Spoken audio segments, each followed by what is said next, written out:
something mga 37. 37, di 37 pares din kayo. sa'yo. Kasi mataas siya sa 37. 36. Medyo umangat siya ng bahagya dun sa... 37. Oo. Sa akin, sa iisip ko, para na rin akong scientist. Matagal nang binabasa ng mga mandaragatang katubigan. Sa bawat taib at hibas, nabubuo ang kaalamang gabay sa kanilang kabuhayan. Ginagawa natin yung water sampling para malaman natin kung okay pa ba yung ating karagatan, tapos malaman natin spawn ba yung mga shells natin. Diyan din kasi natin makikita kung tumabang yung dagat. Minsan lang ako manguha to eh. 5 kilo. Ito!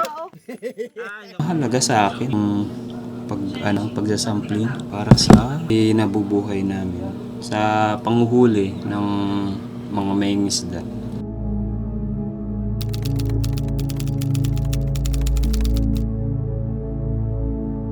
Matagal ng gabay ang karanasan sa pagbasa ng dagat.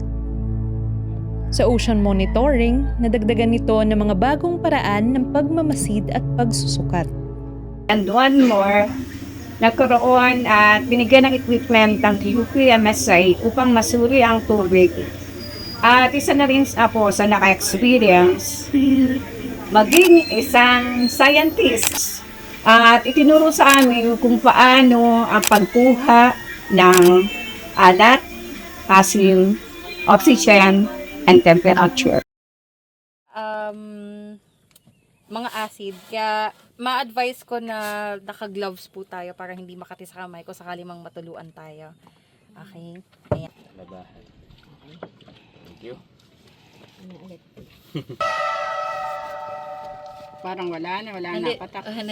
Medyo Hindi, pipisilin mo persa lang siya. Pisilin mo siya, Timonete. 3. Napansin nyo po o bakawan.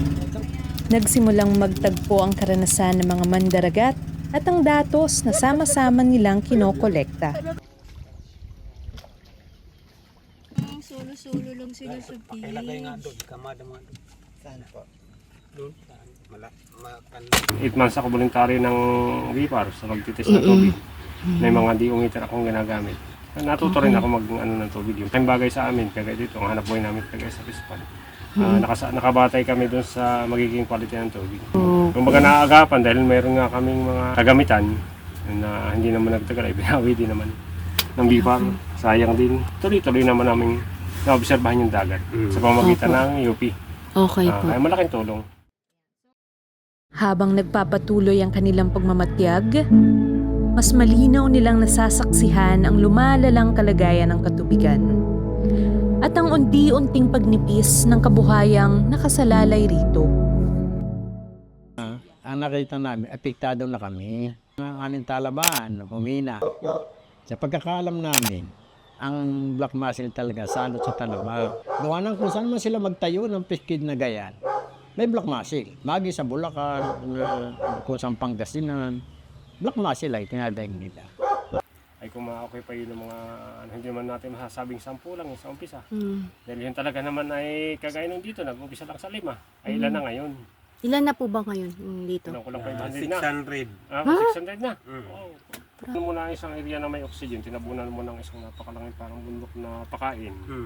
Samahan mo pa ng tae ng bangus. Wala nang oxygen na ba sa labas? Karoon na siya ng day off na tinatawag. Talagang totally wala ng oxygen. Bumaba ng halimbawa 5 ppm hanggang sa nag-zero pa. Wala na talagang fiscal na talaga yun. Bilang scientist na rin tayo sa tubig, yan din isang dahilan na nakikita natin.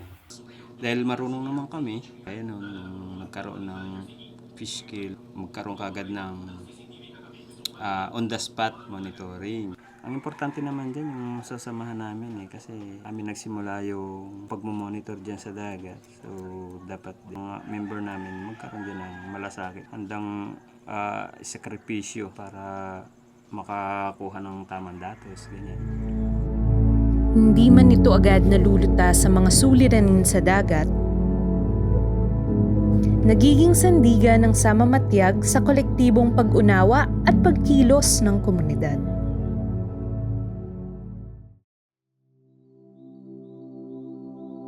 yung mapanatili yung kalinisan ng katubigan at yun naman ay malaking tulong sa amin bilang mga nangingisda. Mapanatili namin yung magandang quality ng tubig. Tulong-tulong na lang kami na taga rito. Magkaisa na lang kami. Hindi lang ang ugap. Hindi naman talaga kayanin ang ugap na si ugap lang yun. Gagalaw. May kamit, palipas na yung iba. Yung mga bago pong maliliit pang mga bata. Dito na uyan pang bata. Kaya marami naman dyan mga magulang dyan nabubuhay sa dagat. Araw-gabi na dyan sa dagat sila. Ay kung hindi kami makikipaglaban, kaya ako gusto pagpatuloy. Paano yung aming susunod na henerasyon? Yung aking mga apo. Ang gusto ko ay huwag masisira ang karagatan. Gawa ng, dyan asa talaga marami.